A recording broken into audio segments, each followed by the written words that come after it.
My name is Jenna Collins. I'm 34 years old, and for the first time in my life, I realized my own parents were quietly setting a trap for me. They didn't argue with me. They didn't threaten me. They didn't ask for permission. They planned everything behind my back, confident I wouldn't see it coming. I did see it, and instead of stopping them, I made a different choice. I let them believe I was leaving town. I told them I had a 2-week business trip coming up. Nothing dramatic. Nothing suspicious, just another routine obligation. I watched their faces carefully when I said it. They didn't question me. They didn't hesitate. They believed I would be gone and out of the way. That was all they needed. The very next morning, while they thought I was already on my way, they went straight to my apartment. They opened the door expecting access control and silence, expecting that no one would challenge them and nothing would stand in their way. What they found instead froze them where they stood. No arguments followed, no explanations were offered, and no one said a word because there was nothing they could say. In that moment, every assumption they had made about me collapsed at once. That moment wasn't luck, and it wasn't a coincidence. It was the result of knowing exactly how far they were willing to go and deciding to let them go there. This isn't a story about screaming matches or impulsive revenge. It's about boundaries that finally get enforced. And what happens when people cross a line they never thought applied to them, especially when that line exists inside a family. If you've ever been pressured to give up something that was rightfully yours, or expected to stay silent just to keep the peace, support this story by liking the video, subscribing to the channel, and staying with me, because what happened after that door opened changed my family permanently. Growing up in my family didn't involve one dramatic incident that defined everything. It was the slow accumulation of small moments that all pointed in the same direction. From as early as I can remember, my younger sister Amanda Collins was the axis around which everything quietly revolved. When Amanda struggled, the household adjusted. When she failed, the explanation was always external. A missed responsibility became a misunderstanding. A bad decision became a learning experience, and consequences were softened before they could ever settle. No one framed it as favoritism. It was described as support, as being compassionate, as doing what family was supposed to do. Over time, that explanation became permanent. I learned that accountability in our house wasn't consistent, it was selective. Amanda was protected from discomfort while I was expected to absorb it. When she needed help, it arrived quickly and loudly. When I faced something difficult, the assumption was that I would manage without assistance. No one checked in to see if I wanted help because the expectation was that I didn't need it. That role settled onto me early and stayed there. I became the one who planned ahead, the one who adapted, the one who didn't complicate things. Decisions that affected me were often discussed without me in the room, and when they were presented, they were already framed as final. I wasn't excluded maliciously, I was excluded efficiently. My input wasn't requested because the outcome had already been decided and my compliance was assumed. Over the years, I stopped offering opinions that wouldn't change anything, not out of resentment, but out of recognition. Resistance only created tension, and tension was always treated as a bigger problem than unfairness. Amanda never had to learn that lesson. If she pushed back, it was called passion. If she hesitated, it was called uncertainty. If she made a mistake, someone else stepped in to make sure it didn't define her. Watching this dynamic repeat shaped the way I understood my place in the family. I wasn't the priority, I was the safety net. I was the person everyone relied on to stay steady while energy was spent elsewhere. The imbalance wasn't hidden, it was normalized, and because it was normalized, it was never discussed. The only person who ever seemed to notice this pattern without turning it into an argument was my grandfather, Douglas Meyer. He never confronted anyone directly, and he never positioned himself as someone trying to correct the family, but he paid attention in a way that felt deliberate. He asked how I was doing when no one else did. He listened without trying to reframe my experiences or minimize them. He didn't rush to offer solutions, and he never suggested that I should simply be more understanding. His acknowledgement wasn't loud, and it wasn't public, but it was consistent. While the rest of the family focused on keeping Amanda comfortable, Douglas noticed that I was always expected to carry myself without support. He didn't praise me for being independent, and he didn't criticize my parents for relying on me. He simply treated my experiences as real. That distinction mattered more than anyone realized at the time.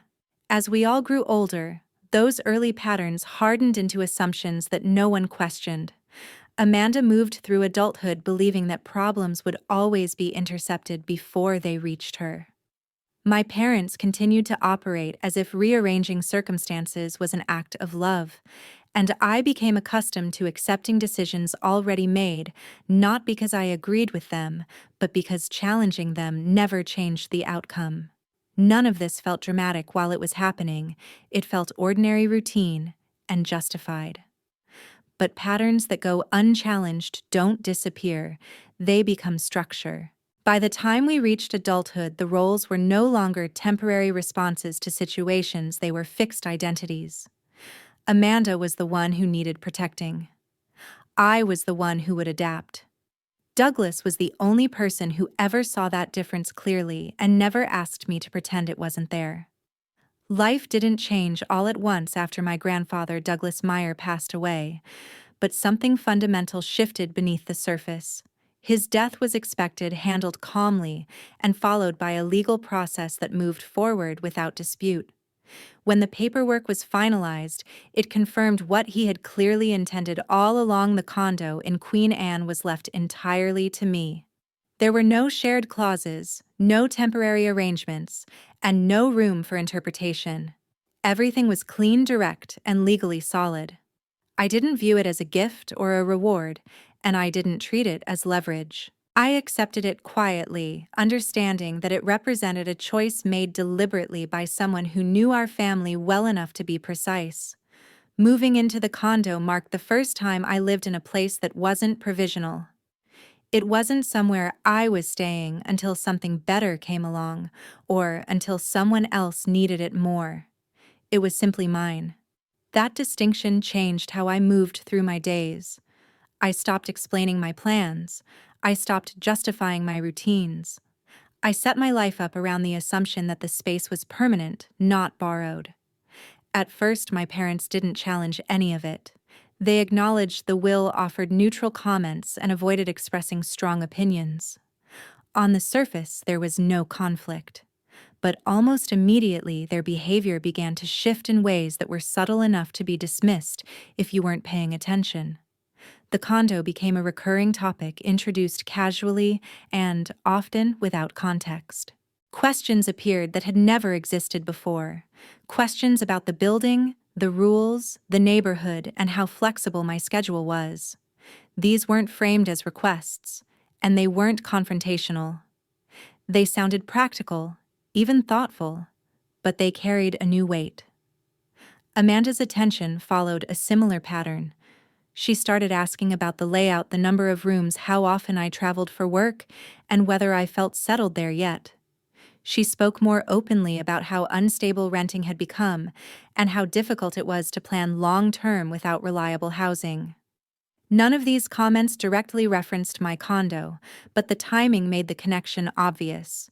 My parents began folding the condo into broader conversations about family logistics, mentioning it alongside discussions about convenience, efficiency, and what made the most sense for everyone involved.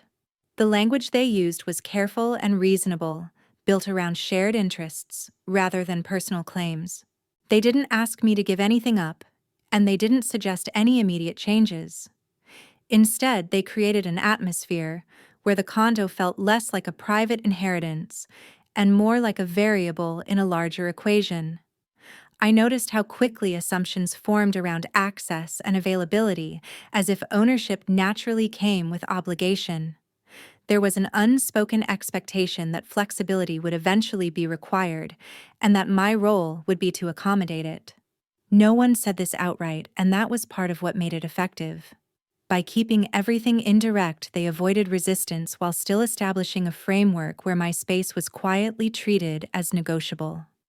I didn't confront anyone because there was nothing concrete to confront.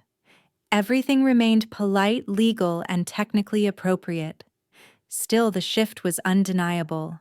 The condo was no longer just my home in their eyes, it had become a resource that might need to be reassigned if circumstances demanded it. That assumption settled in, gradually disguised as concern and practicality, and it altered the tone of every interaction that followed.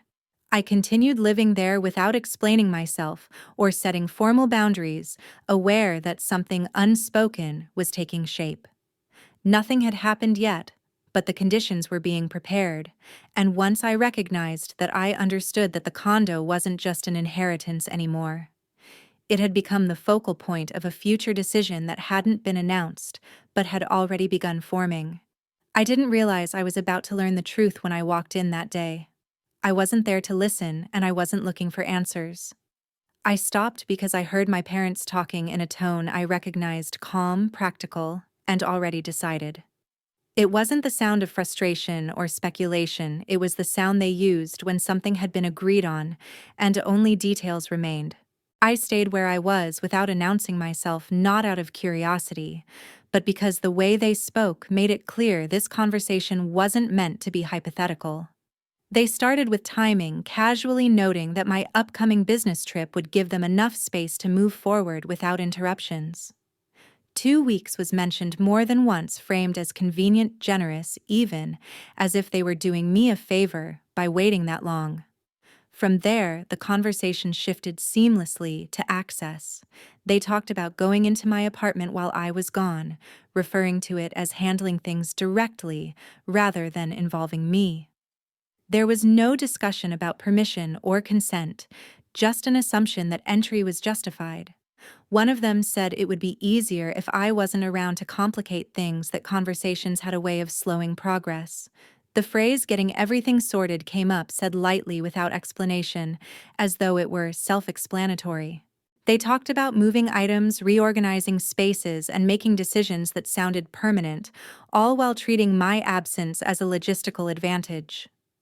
What stood out wasn't the plan itself, but how ordinary it sounded to them, how routine it was to discuss stepping into my home and reshaping it without my involvement.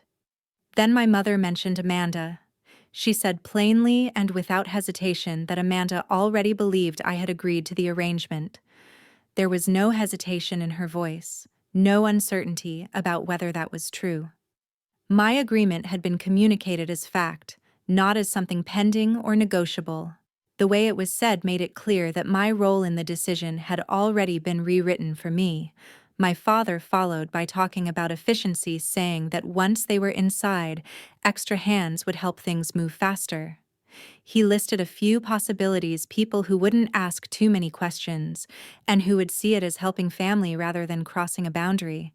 Laura's name came up, briefly described as reliable and practical, someone who could step in and make things smoother if needed. It wasn't framed as involving her in something questionable, it was presented as a reasonable solution to a simple problem. Listening to them, it became obvious that this wasn't a reaction to pressure or a moment of panic. It was structured, deliberate, and already in motion. They had decided who would believe what, who would be included, and who wouldn't. There was no anger in their voices and no sign of doubt. They spoke with the confidence of people who believed they were entitled to decide how far they could go. I didn't interrupt. I didn't step forward or correct the assumptions being made about me. I stayed where I was until the conversation reached its natural end, letting every detail settle without reacting. When the room finally went quiet, I left the way I had arrived, unnoticed and unchanged on the surface. I didn't bring it up later, and I didn't ask questions that would expose what I knew. There was nothing left to clarify. The plan had been laid out clearly, and my place in it had already been assigned without my consent. What stayed with me wasn't shock or disbelief, but the realization of how calmly they had crossed the line in their own minds. They didn't see it as betrayal or intrusion, they saw it as problem solving. That understanding followed me long after the moment passed, and once I had it, there was no way to unhear what had already been decided. The dinner happened a few nights later, planned casually and treated like any other family meal, familiar enough that no one expected it to matter. We talked about routine things at first, work schedules, minor inconveniences, nothing that carried weight until I mentioned my upcoming business trip. I kept my voice even and explained that I would be gone for 2 weeks, that it wasn't ideal, but necessary, and that everything had already been arranged. The shift was subtle, but immediate. My parents' attention sharpened in a way that felt practiced rather than curious. They didn't interrupt, but once I finished, they began asking questions one after another, not emotionally, not suspiciously, but precisely. They asked when I would be leaving, what day I would return, whether the timeline was fixed, and how reachable I would be while I was away. The questions weren't framed as concern, they sounded more like confirmation, as if they were aligning my answers with something they already expected to hear. I answered calmly, giving clear details without elaboration. Amanda listened without hesitation, treating the trip as an inconvenience, rather than an event, nodding as if nothing about the conversation stood out. As the discussion continued, I mentioned deliberately but lightly that the condo operated under a formal management system, that access requests went through the building office, and that entries were documented as part of standard procedure. I didn't emphasize it or explain why it mattered. It was presented as a neutral fact, the kind of detail an owner might mention before traveling. My parents acknowledged it briefly and moved on. What mattered wasn't what they said, but what they didn't ask. There were no follow-up questions, no signs that the information complicated anything for them, no indication that it altered their assumptions.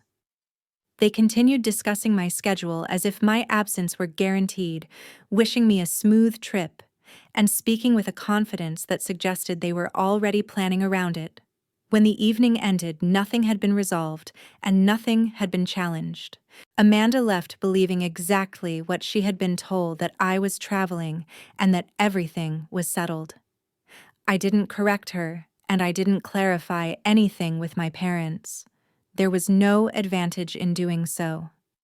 In the days that followed, I made it appear as though I was preparing to leave.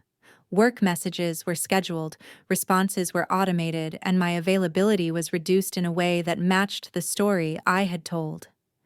At the same time, I stayed in Seattle. I didn't announce it, and I didn't make it obvious. I simply adjusted my routine so that my absence would be assumed rather than observed. Quietly, I reached out to Tyson Reed, the building manager, framing the conversation around general ownership responsibilities and travel preparation. I asked how access requests were processed, how entries were logged, and what records were kept. I didn't accuse anyone or suggest a problem. I positioned the questions as precautionary, the kind any responsible owner would ask before being away for an extended period. Tyson explained the procedures, clearly outlining how requests were documented and how the system protected both residents and property. I followed those procedures without deviation, ensuring everything was current and properly noted.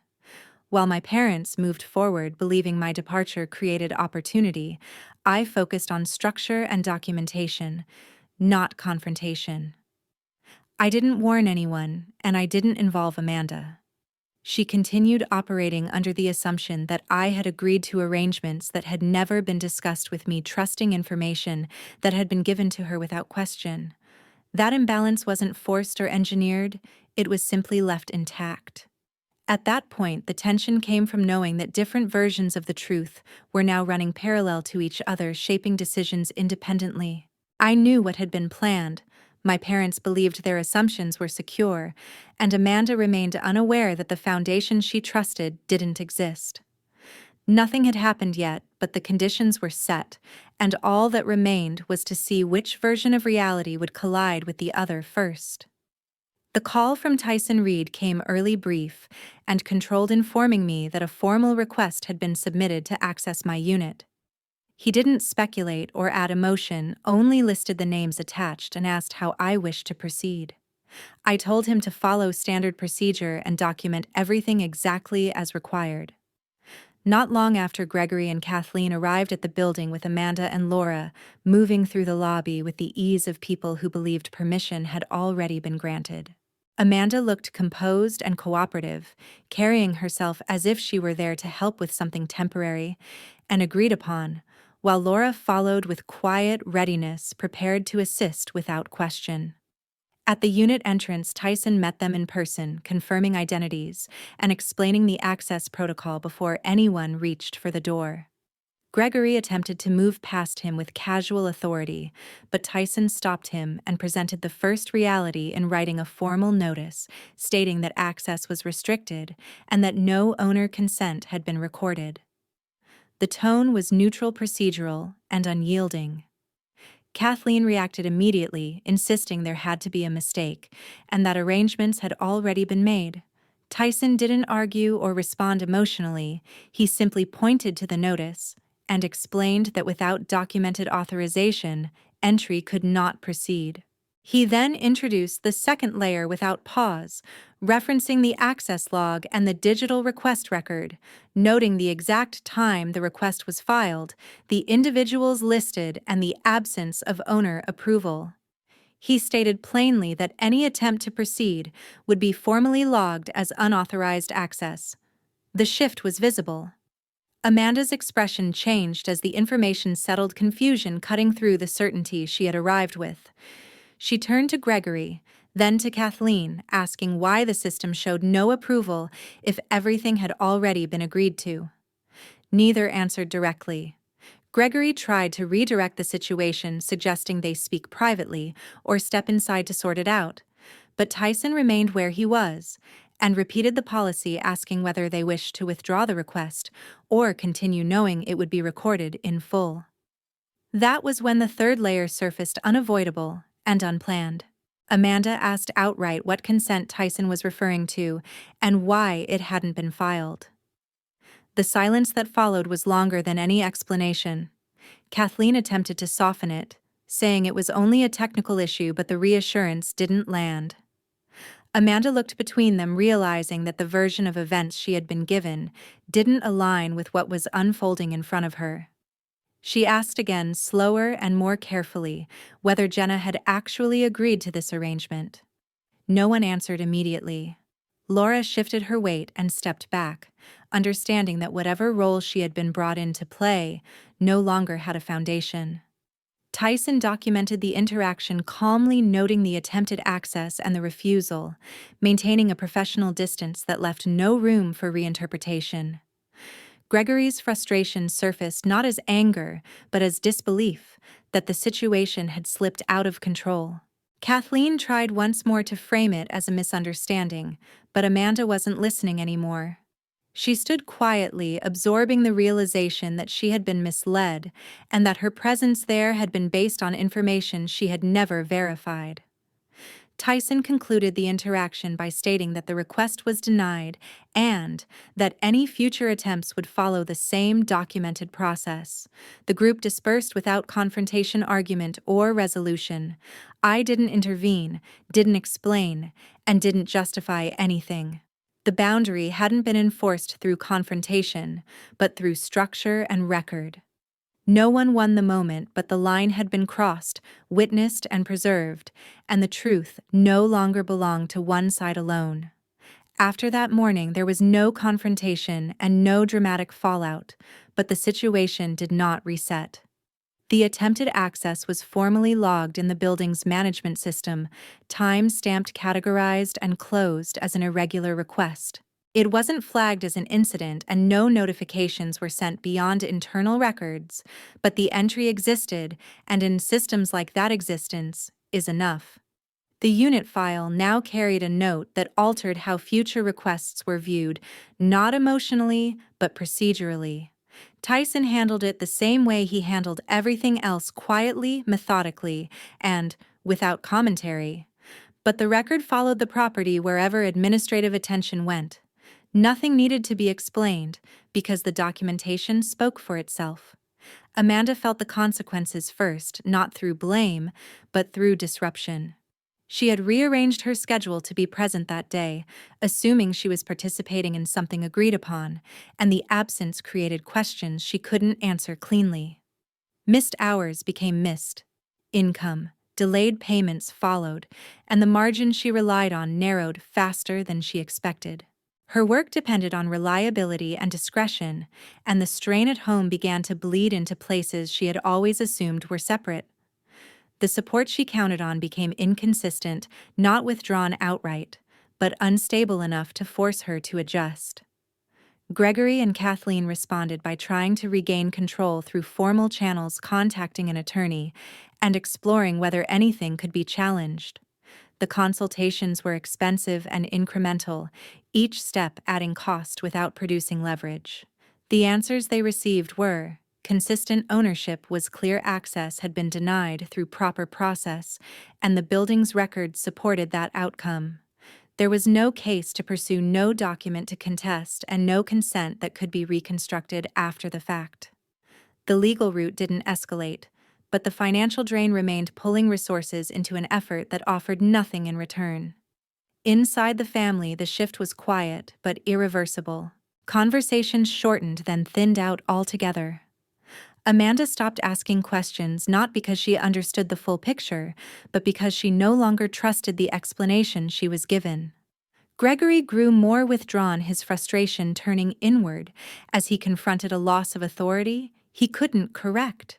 Kathleen alternated between minimizing what had happened and avoiding the topic entirely, unable to reconcile intention with outcome. No one needed to confront anyone else. The distance expanded on its own, each person adjusting behavior to avoid a truth they couldn't undo. Laura stepped away without drama. Once she understood that access had never been approved and that she had been brought in under false assumptions, she disengaged completely. She didn't demand explanations or apologies, and she didn't stay involved long enough to be pulled into the fallout. She recognized that she had been positioned as a shortcut rather than a participant, and she removed herself accordingly. Throughout all of this, I remained absent. I didn't check in, didn't clarify my reasoning, and didn't attempt to manage outcomes. The consequences didn't require intervention. They unfolded through systems responding to irregular activity, finances, reacting to instability, and relationships adjusting to broken trust. The family didn't fracture in a single moment.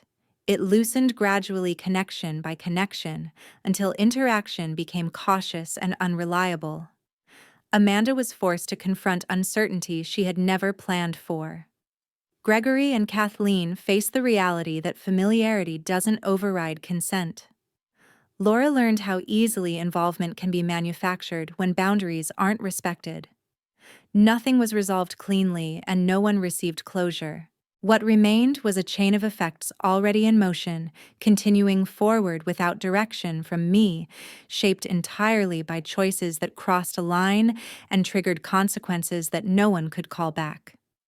Once the noise settled into a steady silence, I formalized what had already become unavoidable. There was no meeting and no attempt to explain myself. I instructed my attorney to establish permanent boundaries, not as a reaction, but as a final position.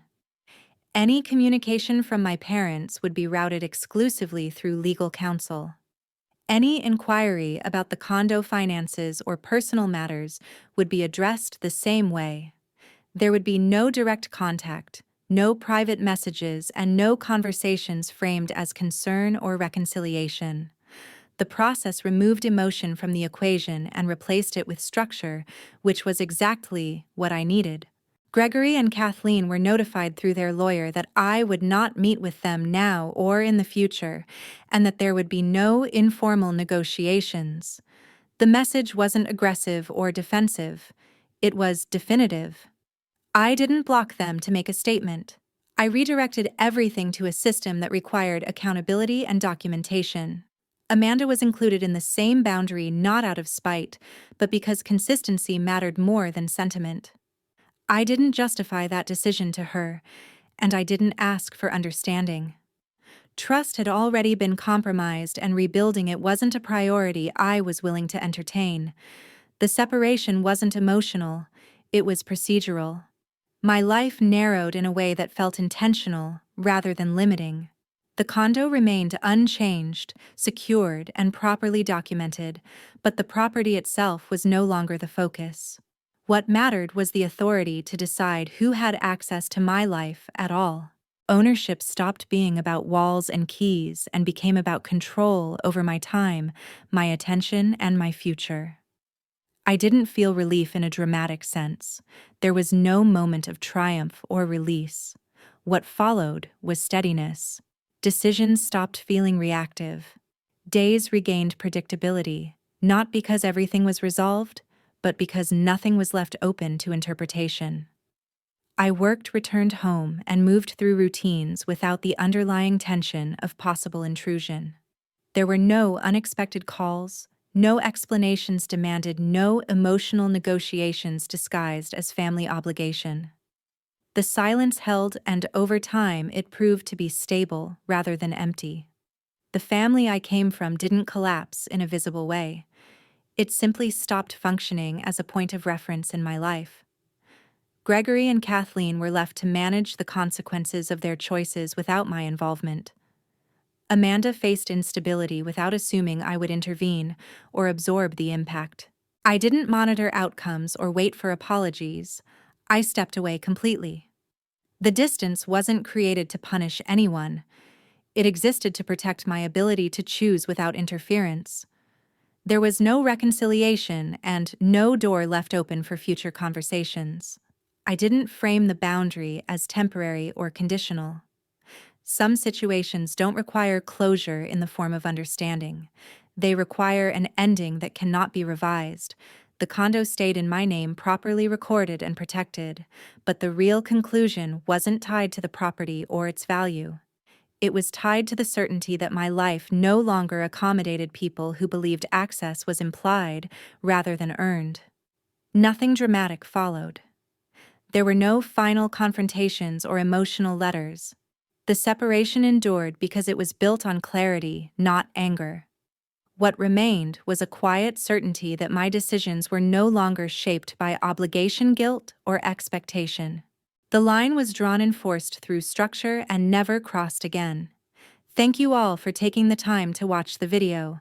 If you found this story meaningful, don't forget to like, leave a comment sharing your thoughts, and subscribe to the channel so you don't miss any upcoming videos.